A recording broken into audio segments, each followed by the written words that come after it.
Voilà, bonjour à toutes et à tous. En ce premier dimanche du mois de janvier qui est le début de cette année 2023 pour nous tous, une rentrée d'année 2023 en tant qu'Église, en tant que frères et sœurs. Donc voilà, je me suis retrouvé à devoir faire cet enregistrement Zoom parce que l'enregistrement en présentiel n'a pas fonctionné. Et je trouvais que c'était un message vraiment important pour nous, pour l'Église, pour moi, et que je trouvais important qu'il puisse être diffusé, consultable et travaillé par ce moyen-là. Voilà, alors j'aimerais vous dire que comme chaque fois, hein, quand une année change, c'est l'occasion de faire un bilan et puis aussi de se poser des questions sur les objectifs, la perspective. Seigneur, qu'est-ce que tu veux? Qu'est-ce que tu dis de particulier pour cette nouvelle année?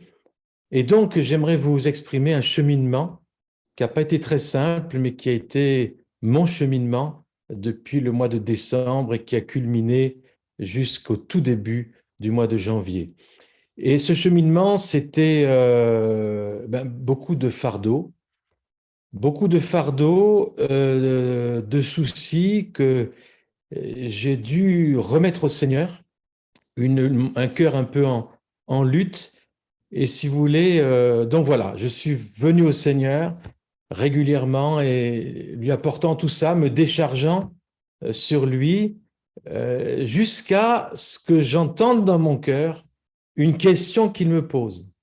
Et ça a été suffisamment clair pour que ça me touche et ça oriente déjà ce début d'année 2023 pour moi. Et cette question était la suivante: est-ce que tu crois, Luc, que je suis bon? Et cette question m'a surprise, hein. Je ne m'attendais pas trop à cela. Et bien sûr, la première réponse, ben oui, Seigneur, tu es bon, je le chante, je le sais. Et deuxième question, est-ce que tu crois vraiment que je suis bon? Et là, connaissant le Seigneur et sa manière de poser des questions, j'ai sondé mon cœur, je l'ai laissé sonder mon cœur, et j'ai dû reconnaître que je ne croyais pas vraiment, totalement, dans cette bonté de Dieu, en tout cas pour plusieurs domaines de ma vie. Je pense aux situations de maladie dans l'église locale, de chers amis, de problèmes physiques qui durent et qui ne se règlent pas malgré la prière. Je pense à l'état d'affaiblissement de mon papa et cette enfin ce souci, qui a 96 ans, et de ma belle-maman aussi, et qui, le mois de décembre, mon épouse a dû découcher et s'occuper pleinement de ma belle-maman. Et voyant son état qui s'aggravait, c'était pas simple. La situation difficile aussi que nous vivons en tant qu'Église locale, du fait qu'on ne peut pas utiliser nos locaux avec les autorisations administratives à avoir, et ça a l'air, il y a beaucoup de confusion, beaucoup de blocages, et puis les travaux de sécurité aussi à envisager. Ça semble être une histoire sans fin. Les amis qui étaient des connaisseurs dans ce domaine, qui étaient là depuis le début, qui ne sont plus là pour conseiller, pour guider, voilà, pour donner leur expérience, leur sagesse, et puis sans compter la situation nationale, internationale. Donc, vous voyez, beaucoup de domaines, et puis la distance aussi entre ce que j'ai vu dans l'esprit pour l'Église, qui est une vision à l'origine même de l'Église. J'ai vu vraiment cette gloire de Dieu se répandre, ces malades être guéris, ces gens être sauvés, délivrés, une présence de Dieu absolument incroyable et qui a été un déclencheur pour la naissance de cette communauté. Et puis cette distance entre cette vision et puis la réalité du terrain, où on a vu des percées de temps en temps, on a vu des guérisons, on a vu des miracles. Je pense aussi au niveau de mon engagement à l'établissement Daniel, combien de fois j'ai vu des déblocages, des miracles de Dieu, mais là maintenant, ça a de nouveau une période depuis la pandémie un peu difficile. Donc voilà, cette question de Dieu, est-ce que tu crois vraiment que je sois bon? Et j'ai dû reconnaître que je reconnaissais bien sûr dans ma tête, théologiquement, bien sûr que Dieu est bon. jamais de remise en question. Mais mes réactions, mes insomnies parfois, mes peurs trahissaient autre chose. Elles trahissaient ce qui était vraiment dans mon cœur, mes doutes, mes peurs, mes incertitudes. Et dans ma lecture quotidienne, en début janvier, pendant que j'avais cette question de Dieu, est-ce que tu crois vraiment dans ma bonté? Et je pense que c'est vraiment une question que Dieu nous pose à chacun de nous en début de cette année 2023. Est-ce que tu crois vraiment que je sois bon? Et dans ma lecture quotidienne, je tombe sur Genèse 39, verset 21, c'est l'histoire de Joseph. Et ce verset extraordinaire, l'Éternel fut avec Joseph et il étendit sur lui sa bonté. Il étendit sur lui sa bonté. Alors, quand est-ce que ça s'est passé, ça? Est-ce que ça s'est passé au moment de la vie où Joseph était le chouchou de son papa, grandissant avec sa tunique multicolore, aimé de tous, enfin, surtout de son père, un peu jalousé de ses frères de plus en plus? Est-ce que ça a été lorsqu'il est devenu Premier ministre, délivré de la prison et assis en autorité? Non. Dieu a étendu sa bonté au moment où Joseph a été trahi, mis en prison et où tout son avenir semblait sans issue. Où la fidélité de Dieu était questionnée. Qu'est-ce que tu fais, Seigneur? Tu m'as promis des belles choses et me voilà dans cette prison. Et là, l'Éternel fut avec Joseph et il étendit sur lui sa bonté. La bonté de Dieu ne dépend pas donc des circonstances, bien sûr. Quelles sont les circonstances que tu traverses aujourd'hui? Quelles épreuves? Quelles prières non exaucées depuis tellement longtemps? Dans le Cantique des Cantiques, chapitre 2, verset 4, il est dit « La bannière qu'il déploie sur moi, c'est l'amour. » Et cet amour, c'est bien sûr la bonté de Dieu. La bonté de Dieu est un fondement. C'est un fondement et cette bonté nous couvre, mais elle nous soutient aussi. Donc elle est dessus, mais elle est aussi dessous. Elle est un fondement pour nos vies. Le psaume 94, verset 18 nous dit « Quand je dis mon pied chancelle, ta bonté éternelle me sert d'appui. » Donc Dieu nous appelle à à demeurer fondés sur cette bonté et à demeurer fermes dans cette bonté. Romains, chapitre 11, verset 22, considère donc la bonté et la sévérité de Dieu. Sévérité envers ceux qui sont tombés et bonté envers toi, si tu demeures ferme dans cette bonté. Autrement, tu seras aussi retranché. Donc là, vous voyez, l'interrogation de Dieu, pour moi, est-ce que tu crois vraiment en ma bonté, m'a amené à chercher, c'est quoi cette bonté de Dieu? Bien sûr, je connaissais théologiquement, bibliquement, mais j'avais besoin de rechercher à nouveau. Et là, tout d'un coup, je retombe, ces versets me reviennent à l'esprit, Romains 11, 22, Psaume 94, 18, et tout d'un coup, je découvre qu'il faut demeurer dans cette bonté et que ce n'est pas une option.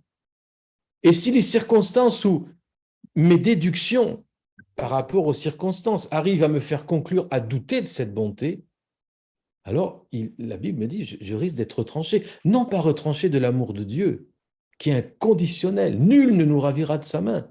Il ne s'agit pas de cet amour qui vient, qui part. Non, non, l'amour de Dieu, il est pour nous, il est sur nous. On a donné notre vie au Seigneur. Cette alliance, elle est éternelle. Mais, par contre, l'héritage, la destinée, ma mission, tout ça, eh bien, ça peut être mis à mal. Et je peux être retranché par rapport à ces choses-là si je ne demeure pas ferme dans cette bonté. Donc, l'amour de Dieu restera le même. Mais attention à ne pas louper la cible qui est l'héritage, la gloire de Dieu pour ma vie, pour la communauté, pour notre pays. Il s'agit, si vous voulez, aussi de vaincre les sentiments contraires qui nous font croire que la bonté de Dieu n'est pas suffisante, qu'elle n'est pas là, tout simplement. Ça s'appelle la déception, quelque part. Et vaincre cette déception, comment on vainc cette déception? Par la proclamation en cette bonté, par l'expérience de cette bonté, mais j'aimerais souligner une étape cruciale et que j'ai dû vivre, et déjà l'étape d'être parfaitement honnête devant Dieu. Alors, soyons pas religieux, c'est-à-dire ne nous tenons pas comme nous rendant présentables devant Dieu, croyant qu'il ne voit pas ce qui se passe dans notre cœur. En fait, le problème n'est jamais du côté de Dieu. Soyons honnêtes avec Dieu, avec nous-mêmes. Et donc, si je constate une déception, une incrédulité par rapport à la bonté de Dieu dans mon cœur, eh bien, il est temps d'aller à Dieu sans perdre de temps. Et c'est plus important même que dormir. Je rappelle que lorsqu'il est dit si tu te mets en colère, ne te couche pas sur la colère, mais règle cette colère. Eh bien, c'est pareil pour la déception. En fait, on peut traîner longtemps ce sentiment cette incrédulité par rapport à la bonté de Dieu, et petit à petit, ça prend du terrain jusqu'au jour où on est écrasé parce qu'on n'y croit plus. Et donc là, arrêtons donc de nourrir cette déception, ces pensées qui nous font croire que Dieu n'est pas bon. Revenons à lui sur le fondement de cette bonté, et puis je dirais, repentons-nous. Seigneur, pardon. Hein. Alors, cette bonté, elle est à méditer, et vous connaissez tous les lamentations de Jérémie, chapitre 3, versets 19 à 25, c'est Jérémie qui dit, quand je pense à ma détresse, à ma misère, à l'absinthe et au poison. Vous voyez, quand on focalise sur sa détresse, ses soucis, sa misère, eh bien, ça devient de l'absinthe et du poison dans nos âmes. Alors, il continue, quand mon âme s'en souvient, elle est abattue au-dedans de moi. Ben oui, je ressasse tout ce qui ne va pas, toutes les montagnes qui semblent infranchissables. Et là, le prophète, eh bien, il corrige le tir. Et il dit, voici ce que je veux repasser dans mon cœur. Ce qui me donnera de l'espérance. Les bontés de l'Éternel ne sont pas épuisées. Ses compassions ne sont pas à leur terme. Elles se renouvellent chaque matin. Oh, que ta fidélité est grande. L'Éternel est mon partage, dit mon âme. C'est pourquoi je veux espérer en lui. L'Éternel a de la bonté pour qui espère en lui, pour l'âme qui le cherche. Oh, là, tout est dit. Vous voyez, on se décentre de tout ce qui est détresse, misère, qui devient du poison pour nos âmes et nos esprits et notre vie. Et puis, on commence à dire, voilà, les bontés de l'Éternel ne sont pas épuisées. On commence à proclamer, on commence à chercher Dieu, sa bonté, on commence à méditer sur sa bonté, à la proclamer non seulement du bout des lèvres, mais notre cœur commence à être rempli de cette certitude. Et il y a une alliance entre notre cœur et notre bouche qui est alignée avec ce qui est dans notre cœur. Du coup, la proclamation est puissante. L'Éternel a de la bonté pour qui espère en lui, pour l'âme qui le cherche. Tiens donc, pour moi, c'était une révélation. J'avais jamais fait le rapport entre la bonté de Dieu et la condition de le chercher. Elle ne vient pas parfois toute seule. Bien sûr, on a eu des moments, notre conversion, et encore la conversion, c'est souvent le fruit de tâtonnement, d'une recherche aussi, en tout cas de notre part, même si c'est Dieu qui nous cherchait en premier. Mais il y a quand même une adhésion de notre volonté, vous voyez. Et là, c'est pareil, Dieu demande à ce qu'on le cherche. Et quand on a l'impression que ses bontés sont épuisées, le Seigneur dit, viens chercher ma bonté et cet aspect de ma personne. Et plus la révélation de sa bonté est grande, et bien plus ça me pousse à la repentance. Vous voyez, Romains 2, verset 4, la bonté de Dieu, dit la parole, nous pousse à la repentance. Et donc, vous voyez, plus il y a des révélations de la bonté, et plus je suis convaincu de péché, de mon incrédulité, de mes visions étroites, de mes pensées tordues, pas alignées en tout cas, pas fondées dans l'amour et dans la bonté.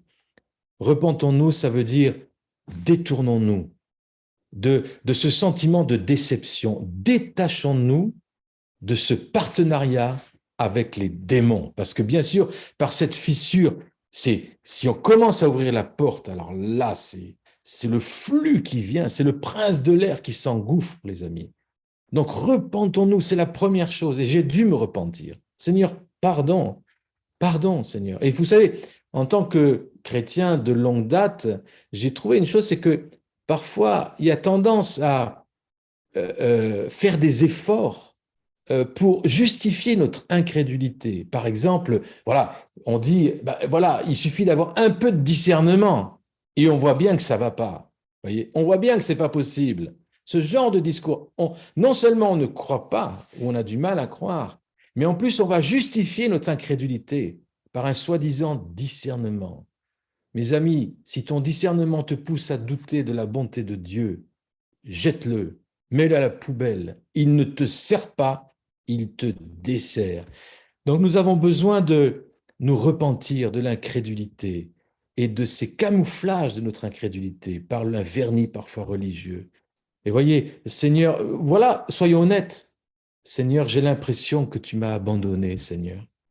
Je sais au fond de cœur que c'est pas toi, mais je sais que tu es bon, mais en même temps, eh bien, je le crois pas vraiment. Je dois l'admettre, je dois l'avouer. Donne-moi de mieux te connaître, Seigneur, de mieux expérimenter ta bonté. Tu dis dans ta parole, au psaume 18, verset 35, voilà comment on est appelé à prier, en nous appuyant sur la parole, hein, que tu me soutiens et que je deviens grand par ta bonté. Mes amis, en 2023, Dieu veut que l'on devienne grand, pas par nos efforts, mais par sa bonté. Et nos efforts, ça va être de le chercher, de le méditer, de proclamer, d'être aligné avec lui, mais voilà, c'est sa bonté qui nous pousse, qui nous envahit, qui nous est dessus, dessous. Voyez, donc Seigneur, tu me soutiens, tu nous soutiens en tant qu'Église, Seigneur. Tu nous soutiens et nous devenons grands par ta bonté. Les témoignages de l'Église que plusieurs connaissent, où j'ai été pour rencontrer ma fille il y a plusieurs années, qui faisait des études là-bas, en Californie, l'église de Bethel, où il priait pour, bien sûr, il prie pour les malades, il y a des guérisons, il prie même pour la résurrection. Et vous savez que dans le monde, ben, Jésus a dit ressusciter les morts. C'est étonnant, mais il y a des ministères où on voit des résurrections. Et là, il y avait un bébé qui était malade. Toute l'église a prié, mobilisé, jeûné, prié, proclamé. Ça a duré un certain temps, mais l'enfant est mort. Et on continue à prier pour la résurrection. Seigneur, tu as dit, tu as promis, etc. Et l'enfant est réellement mort. Pas de résurrection, rien. Et là, l'Église était devant un choix. Soit on accepte de ne pas tout comprendre et on continue de croire et de prier, soit on est déçu. On ne croit plus dans la bonté de Dieu. Et cette Église avait le choix de continuer à croire. Eh bien, ça n'a pas traîné. Il y a eu le même cas de bébés cliniquement morts qui sont revenus à la vie. Quelques années, je n'ai pas le temps plus tard, mais je sais que c'est arrivé. Et j'ai quelques autres témoignages comme ça.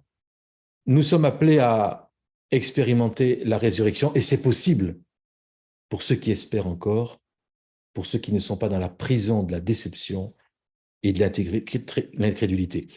Et quand on médite là-dessus, on se rend compte qu'en fait, par exemple dans cet exemple, eh bien, ta plus grande déception peut devenir ta plus grande victoire. Ta plus grande déception contient la semence d'une plus grande victoire. Je pense qu'il y a dans toutes tes épreuves, dans toutes tes galères qui durent, il y a une semence de victoire. Et Joseph, vous voyez, ne s'est pas laissé emprisonner par la déception, l'offense, l'échec, la solitude. Tout ça, Dieu le permettait, bien que ce soit aussi un plan de l'ennemi de l'écraser, de l'anéantir. Mais les circonstances si difficiles de Joseph sont devenues le marchepied pour continuer à avancer et être promu à un poste glorieux d'autorité et de gouvernement. Mes amis, il est clair que Dieu veut appeler son Église à gouverner, mais la préparation pour cela, eh bien, c'est le sentiment de notre propre incrédulité. C'est la conscience honnête devant Dieu que l'on ne croit parfois pas totalement en sa bonté dans tel domaine et qu'on a besoin d'être renouvelé dans la grâce et dans la foi. En tant qu'Église locale, je parle de l'Église Josué, on a vécu bien des secousses. Rappelez-vous la mort de Flavie il y a quelques années. Rappelez-vous les malades. Rappelez-vous l'impossibilité d'utiliser nos locaux après tant d'investissements, tant de travail. Les départs aussi de frères et sœurs pour différentes raisons. Les souffrances physiques persistantes. Je pense à Huguette, je pense à d'autres. Et voyez, qu'allons-nous faire de tout cela? Est-ce que nous allons nous laisser enfermer par la déception, le doute, l'incrédulité, ou est-ce que nous choisissons d'aller de l'avant, de repasser les bontés de l'Éternel? Parce qu'il y a tellement eu de bonté de l'Éternel depuis tant d'années. Et c'est tellement une grâce déjà de se connaître, d'être amis, de connaître le Seigneur, voyez, et d'avoir déjà vu ses interventions dans nos vies, ici et là. Donc, on veut choisir d'aller de l'avant, porté et nourri par cette bonté que l'on recherche, que l'on médite, que l'on proclame, que l'on croit. Et Ésaïe 36, versets 16-17, Seigneur, c'est par tes bontés qu'on jouit de la vie. C'est par elles que je respire encore. Tu me rétablis, tu me rends à la vie. Voici mes souffrances mêmes sont devenues mon salut. Il a tout compris. Mes souffrances mêmes sont devenues mon salut. C'est-à-dire que dans le creuset de la souffrance, il y avait les graines des victoires. Alléluia. Donc en 2023, mes amis, Dieu nous appelle à aller de l'avant, pas n'importe comment, mais aller de l'avant fondé, demeurant dans la bonté de Dieu, couvert de sa bonté. Philippiens 3, verset 13-14, oubliant tout ce qui est en arrière et me portant vers ce qui est en avant. Je cours vers le but pour remporter le prix de la vocation céleste de Dieu en Jésus-Christ. Et la Bible dit dans d'autres passages que c'est l'amour de Dieu qui nous presse. Donc si on veut courir, c'est sur ce fondement et cette nourriture de la bonté de Dieu qui nous pousse, qui nous presse, qui nous fait aller de l'avant. Donc ça, c'était le premier point, mon cheminement, qui m'a conduit à ça. Et comment vaincre cette déception, cette incrédulité, et quelques éléments sur cette bonté. Donc, deuxième point maintenant, il s'agit de chercher jusqu'à trouver et expérimenter cette bonté. Dieu nous appelle à le chercher parce qu'il récompense ceux qui ont à cœur de le découvrir. Le plus beau cadeau qu'on puisse faire à notre vie, à notre intelligence, à notre volonté, à notre âme, à notre esprit, c'est ce fondement de la bonté de Dieu. Et ça doit irriguer notre vie à nouveau, dans une nouvelle mesure. Tout ce qui concerne Dieu est absolument extrême. Par exemple, Dieu est bon, il est extrêmement bon. Il est infiniment saint, extrêmement, infiniment saint, puissant, extrêmement puissant, infiniment puissant, beau, magnifique, glorieux, fidèle. Dieu est extrême, c'est un extrémiste, c'est un extrémiste. Il est extrême dans sa bonté. Et ce sont là que quelques termes pour le décrire. Donc, sa nature est d'être bon. Et nous sommes appelés à méditer sur qui il est. Et moi, aujourd'hui, pour 2023, je nous défie de méditer jusqu'à ce qu'on le croie pleinement et qu'on le vive pleinement sur la bonté de Dieu. Exode 34, verset 6. L'Éternel, l'Éternel Dieu, miséricordieux, compatissant, lent à la colère, riche en bonté et en fidélité. Nombre 14, 18, l'Éternel est lent à la colère, riche en bonté. Et cette bonté, vous savez, Dieu la répand sur toutes choses. Psaume 33, verset 5. La bonté de l'Éternel remplit la terre. L'œuvre de l'ennemi, c'est de nous aveugler, d'être incapable de voir cette bonté. Comme la gloire de Dieu couvre la terre, mais on est parfois incapable de la voir. Le Père, notre Père, nous appelle à mieux le connaître, à expérimenter davantage sa bonté. Il nous entraîne dans un voyage, mes amis, dans une aventure qui consiste à découvrir sa nature et à découvrir sa bonté. Vous savez, Salomon, il disait ceci, qui est connu pour sa sagesse inégalée, hein. Dans Proverbe 25, verset 2, il est dit « La gloire de Dieu, c'est de cacher les choses, la gloire des rois, c'est de sonder les choses. » Et nous sommes de race royale, nous sommes appelés à sonder les choses, à les chercher, parce que Dieu les cache, non pas, il ne les cache pas de nous, mais il les cache pour nous. Et il veut qu'on les trouve. C'est comme les enfants, quand on leur cache des cadeaux, il faut qu'ils les cherchent, on ne va pas les cacher trop dur, trop loin. On veut, selon leur âge, eh bien, qu'ils puissent les trouver. Et c'est notre joie de père, de grand-père maintenant, qu'ils puissent trouver et ouvrir ces cadeaux. Eh bien, Dieu, il a tellement de cadeaux à nous donner. Et le cadeau de sa bonté, même si on a été touché déjà par sa bonté, ne nous satisfaisons pas de cela. Ça ne suffit pas pour les temps qui viennent. Il y a besoin de plus. Il y a besoin de plus de la révélation de cette bonté. Donc, il ne nous cache pas cette bonté de nous, mais il nous la cache pour qu'on la trouve encore mieux. Parfois, Dieu a l'impression de se retirer un peu, mais c'est pour qu'on court un peu plus vers lui. On a l'impression que les sources s'assèchent, mais c'est pour qu'on creuse encore plus profondément. Donc le Père nous entraîne en 2023 dans un magnifique voyage, dans une aventure et la découverte de sa nature et de sa bonté. Donc tout son royaume est appelé le royaume de Dieu. Il est caché pour que nous le trouvions. Matthieu 6, 33, cherchez d'abord le royaume de Dieu. Cherchez le royaume de Dieu et sa justice, et toutes choses vous seront données par-dessus.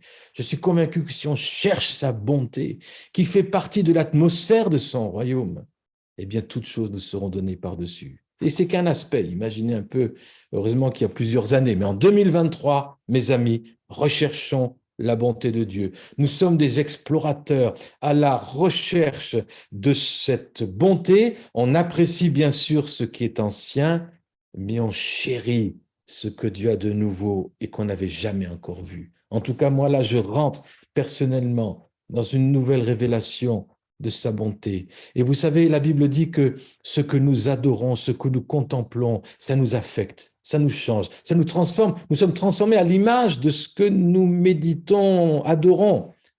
Eh bien, si nous méditons sur sa bonté, nous serons transformés par sa bonté. Le psaume 149 nous dit, ô Dieu, nous pensons à ta bonté au milieu de ton temple. Nous pensons à ta bonté, Seigneur, au milieu de ton temple, avec mes frères et sœurs, Seigneur. Nous pensons à ta bonté. Et dans cette méditation sur sa bonté, il y a quelque chose qui déteint sur nous. C'est son caractère même. Nous sommes appelés à ressembler à qui nous côtoyons.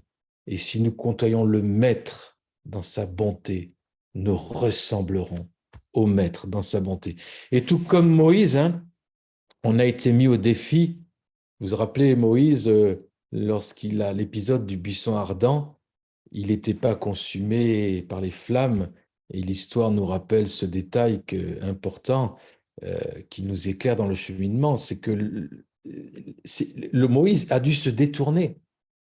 La Bible dit qu'il s'est détourné. Exode 3, 4, l'Éternel vit qu'il se détournait pour voir, et Dieu l'appela du milieu du buisson et dit, Moïse, Moïse, et il répondit, me voici. Donc il se détourna, il a commencé à fixer les yeux sur ce buisson et Dieu lui parle. On a besoin d'être attentif, de se détourner de quoi?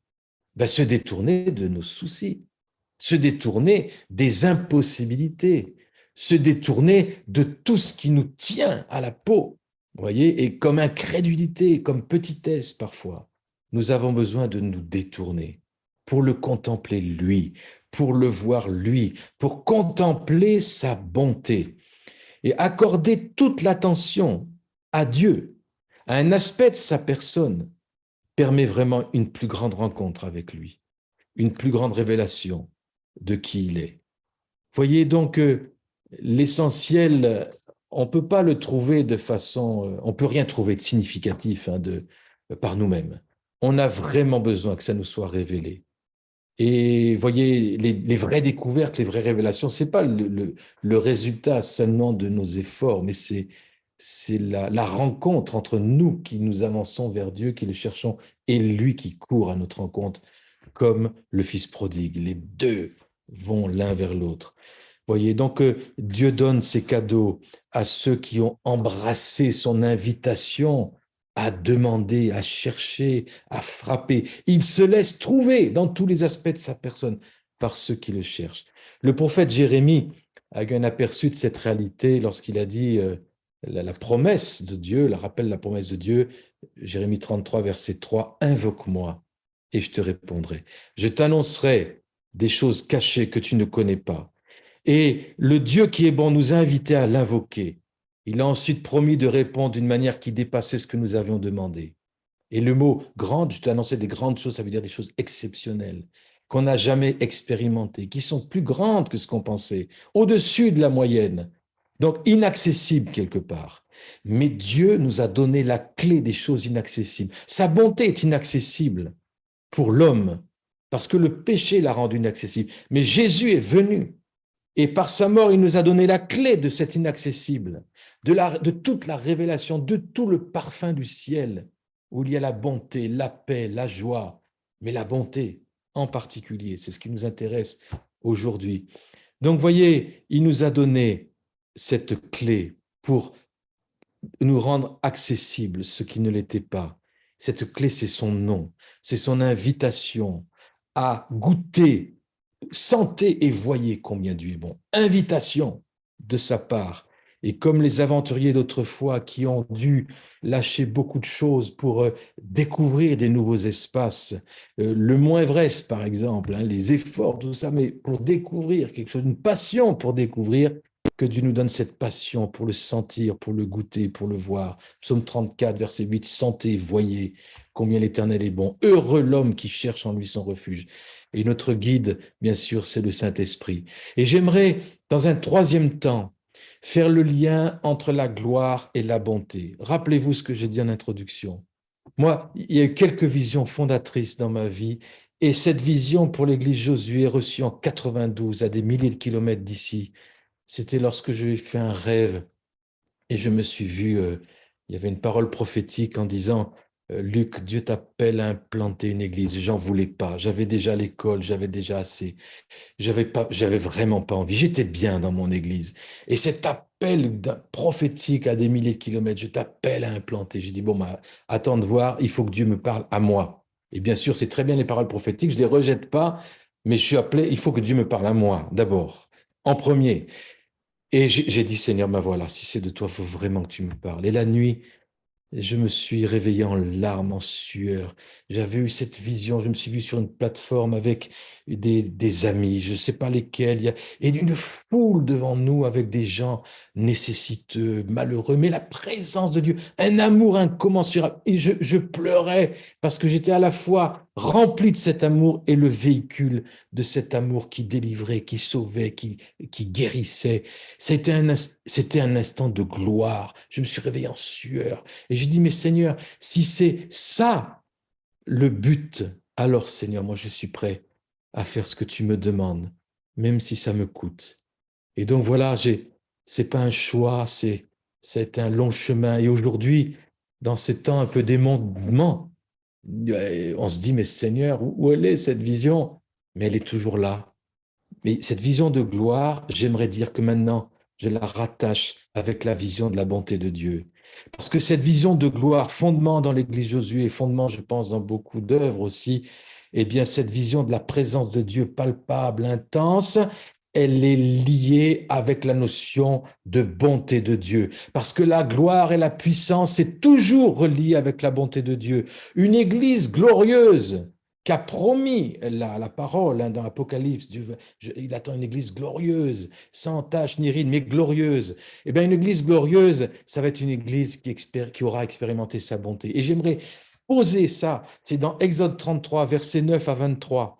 Lorsque Moïse était entré dans la tente, la colonne de nuée descendait, s'arrêtait à l'entrée de la tente. Et l'Éternel parlait avec Moïse. Tout le peuple voyait la colonne de nuée qui s'arrêtait à l'entrée de la tente. Tout le peuple se levait, se prosternait à l'entrée de sa tente. L'Éternel parlait avec Moïse face à face, comme un homme parle avec son ami. Et puis Moïse retournait au camp, mais son jeune serviteur Josué, pour notre église, ça nous parle, ça, fils de Noun, ne sortait pas du milieu de la tente. Moïse dit à l'Éternel, voici, tu me dis, fais monter ce peuple, et tu ne me fais pas connaître qui tu enverras avec moi?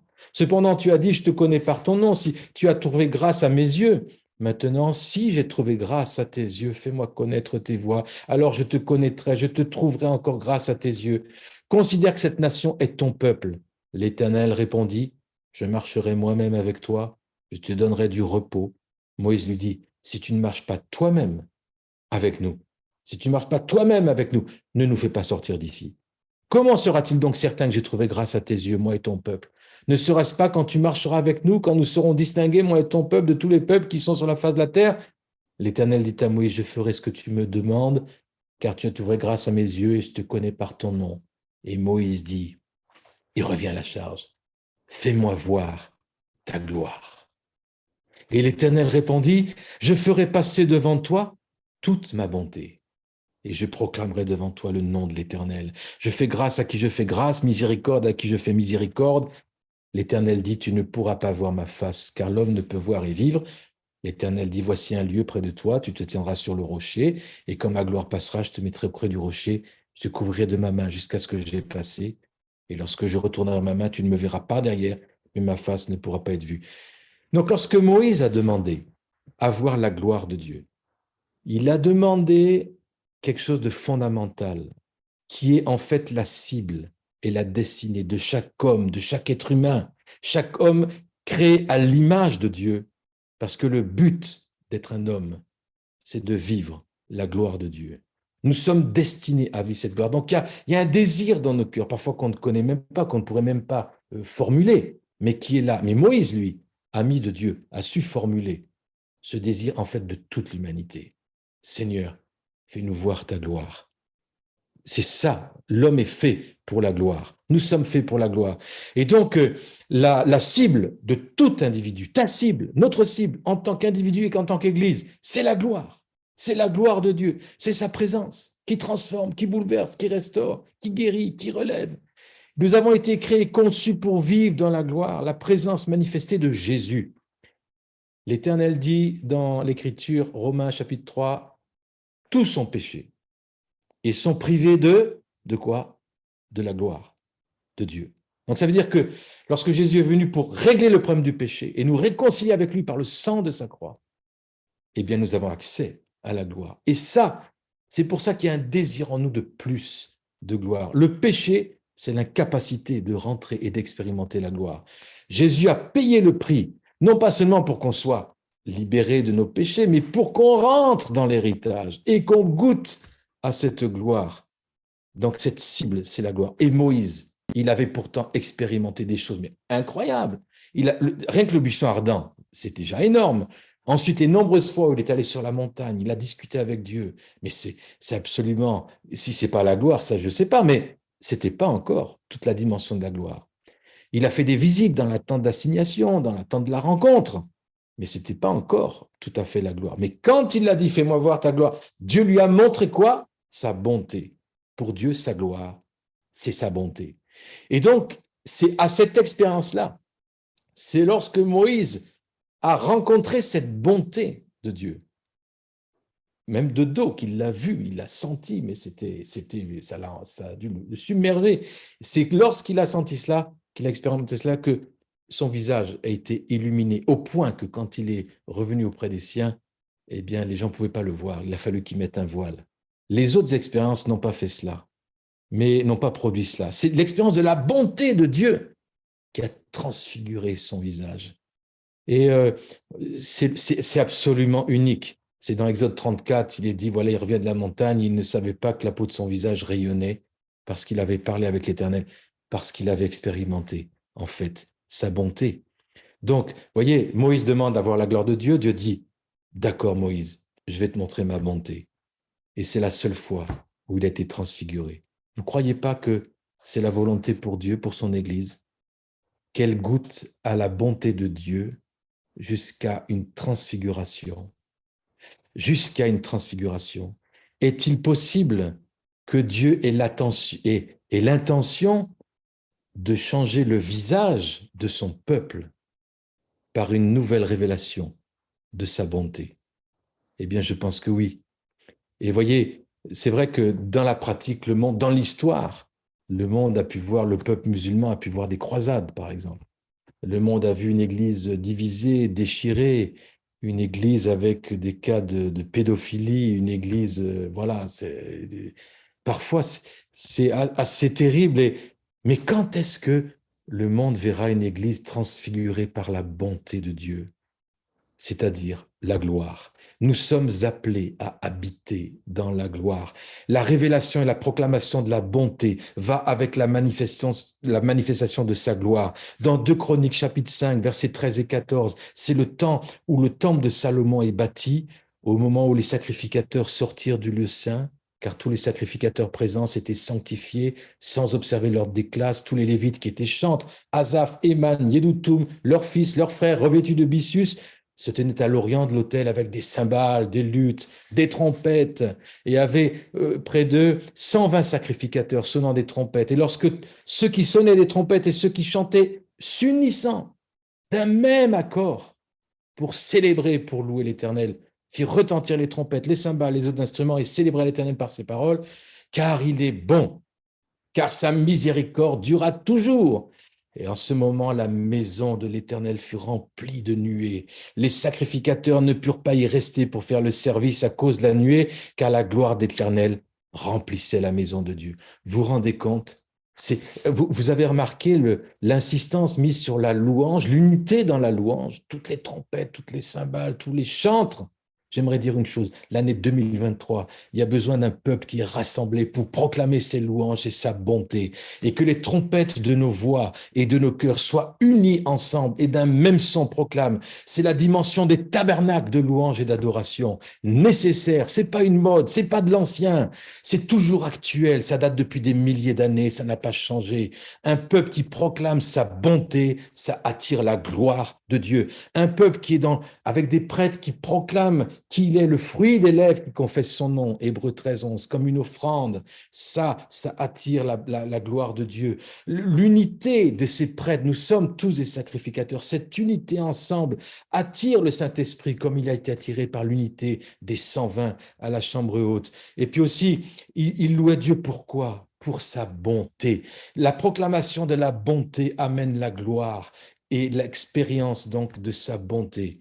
Donc, vous voyez, dans Habakkuk, il est dit, le prophète Habakkuk, chapitre 2, verset 14, un jour, la gloire de Dieu couvrira la terre comme les eaux couvrent la mer à la fin des temps.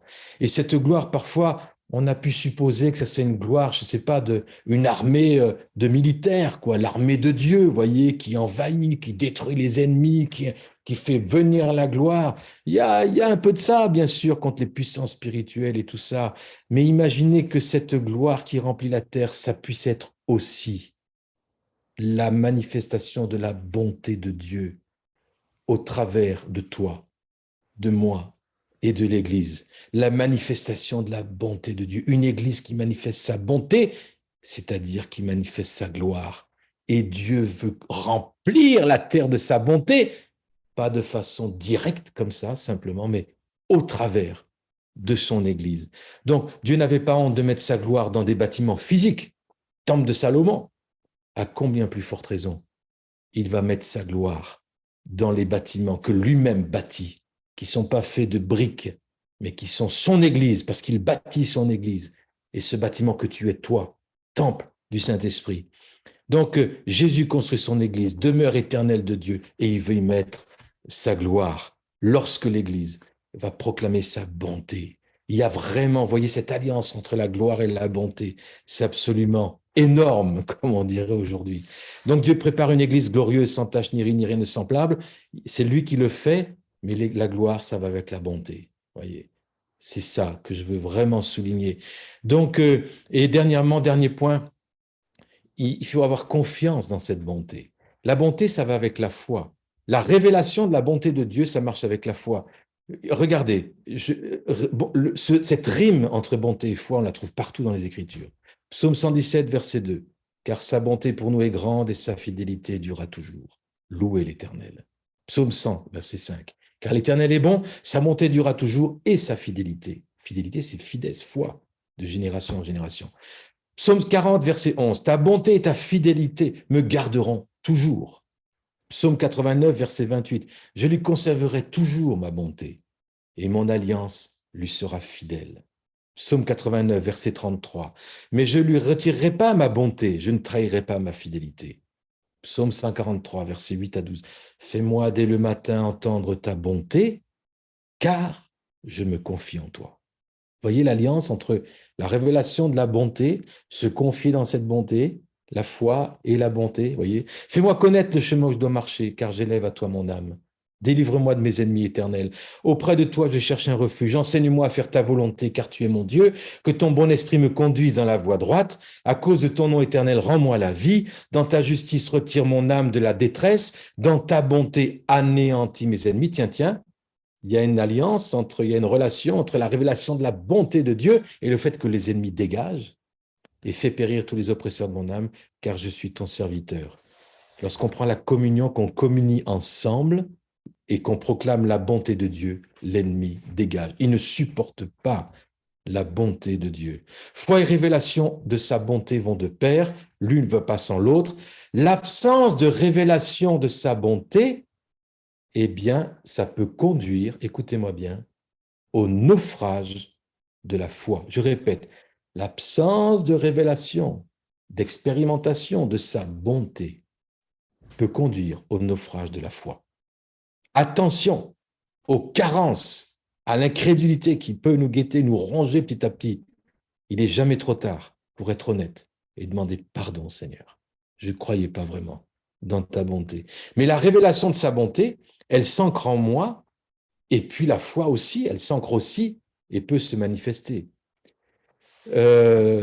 C'est John Wimber, non, non, c'était un autre, bon, qui disait « Ma foi ne peut aller que là où j'ai la compréhension de sa bonté ».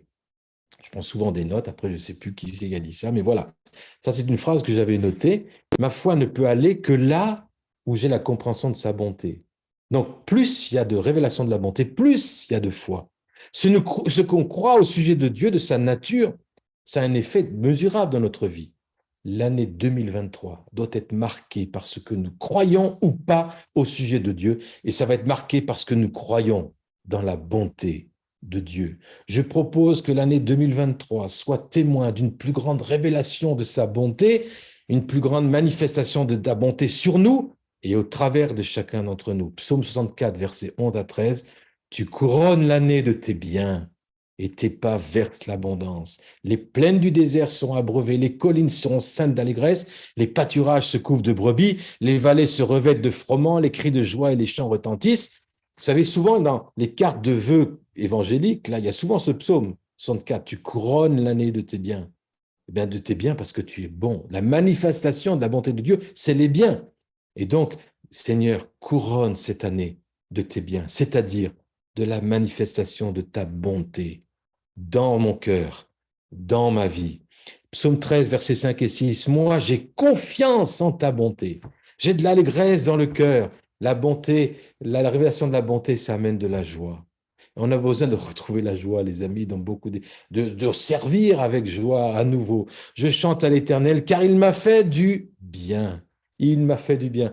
Psaume 22, verset 7. Le roi se confie en l'Éternel par la bonté du Très-Haut. Il ne chancelle pas. Par la bonté de Dieu, tu ne chancelles pas. Le psaume 27 aussi, il complète tout cela et il dit la confiance absolue dans la bonté de Dieu au début du psaume, ensuite la valeur de sa présence, la dévotion à l'obéissance, et puis le final extraordinaire, verset 13. J'aurais désespéré si je n'avais pas cru que je verrais la bonté du Seigneur dans le pays des vivants. Oh, si je n'étais pas sûr de voir la bonté de l'Éternel sur la terre des vivants. La bonté de l'Éternel, c'est pas quand on ira au ciel ou quand on rejoindra dans la gloire, mais c'est pour maintenant, c'est pour la terre des vivants. Espère en l'Éternel, psaume 27. Fortifie-toi, que ton cœur s'affermisse. Espère en l'Éternel. C'est son espoir, c'est notre espoir, mes amis, de voir la bonté de Dieu dans notre temps, dans cette année 2023. Et c'est ça qui a préservé le psalmiste David du désespoir. Le désespoir est un voleur. Cette influence trompeuse doit être marquée, reconnue comme un outil de l'ennemi. Et s'il y a une saison de l'histoire, de toute l'histoire, où l'Église a besoin de retrouver et de croire et de voir la bonté de Dieu, c'est bien maintenant. Le peuple de Dieu doit être connu pour son espérance, quelles que soient les circonstances, et l'espérance en sa bonté. Psaume 147, verset 11, « L'Éternel aime ceux qui le craignent, ceux qui espèrent en sa bonté. » L'Église est un peuple d'espérance et d'espérance en sa bonté. Et voyez, attention à tout ce qui est prophétique, parfois de malheur et tout ça, il faut se méfier. Bien sûr, il y a des jugements aussi, des puissances de ténèbres et tout ça. Il y a des jugements aussi sur nous. Quand je vous ai dit, pardon Seigneur, je n'ai pas cru dans toute ta bonté, quelque part, c'est un feu qui vient. Il fallait repentance, bien sûr. Mais ce qui est extraordinaire, c'est que quand Dieu juge son peuple, c'est pas pour qu'il soit écrasé, mais c'est pour qu'il se repente et qu'il expérimente la gloire. Celui qui aura plus d'espoir, c'est celui qui aura le plus d'influence dans le monde. C'est jamais les pessimistes, les incrédules, les désespérés qui influencent le monde. Ce sont ceux qui sont pleins d'espérance et ce sont ceux qui manifestent la bonté de Dieu. Rappelez-vous, l'abbé Pierre, il a influencé le monde avec la bonté pour les pauvres. Cette bonté qui peut amener jusqu'à la colère contre ceux qui la refusent. Un peu bizarre, un caractère mais entier. Mais quelle marque dans l'histoire. Donc nous sommes appelés à manifester la bonté de Dieu. Psaume 19, verset 22, ce qui fait le charme d'un homme, c'est sa bonté. Messieurs, qui écoutez, vous les charmez? Vous êtes des charmeurs? Eh bien, c'est sa bonté qui fait de vous, qui vous donne le charme. Nous sommes appelés à être une église qui charme, c'est-à-dire qui manifeste la bonté. Éphésiens 4, 32, attention à ça. Soyez bons les uns envers les autres, compatissants, vous pardonnant réciproquement, comme Dieu vous a pardonné en Christ. Mes amis, il n'y a pas de choix. Plus de révélation de la bonté de Dieu pour qu'on manifeste nous-mêmes cette bonté, d'abord les uns envers les autres et ensuite envers le monde, les perdus, ceux qui souffrent et ceux qui sont désespérés. Psaume 103, verset 4, celui qui délivre ta vie de la fosse, qui te couronne de bonté et de miséricorde. La couronne nous parle du gouvernement. Nous ne sommes pas appelés à gouverner les nations, à l'idée quoi que ce soit, avec la force de la baguette ou des invectives, même bibliques. Nous sommes appelés à revêtir la couronne de la bonté et de la sagesse pour influencer ce monde avec plus d'amour, plus de bonté, plus d'espérance.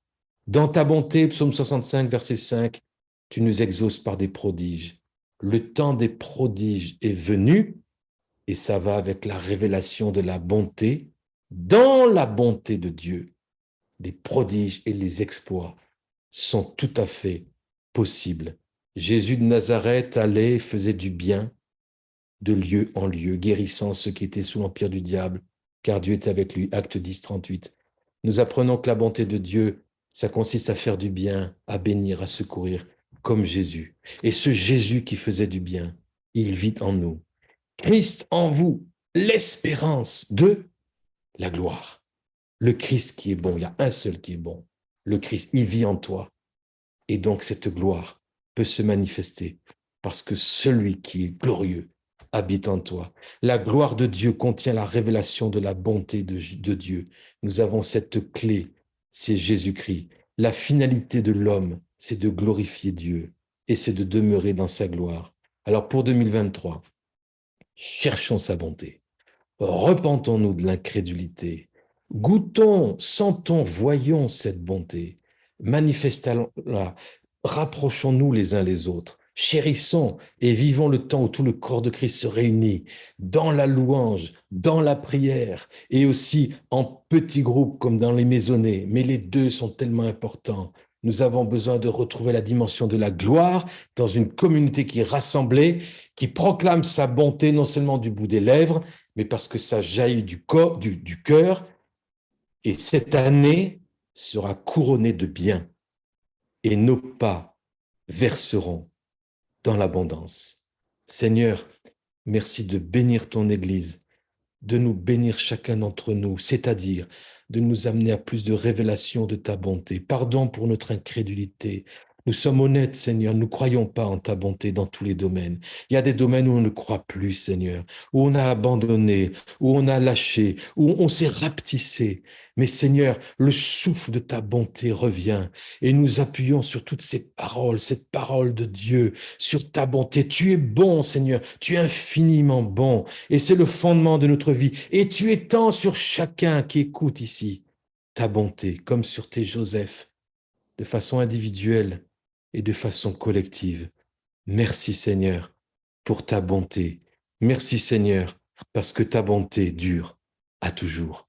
Les amis, soyez bénis et que ces paroles puissent rentrer dans vos cœurs et faire devenir une expérience dans notre vie et changer la donne. Au nom de Jésus. Bye bye. Ciao.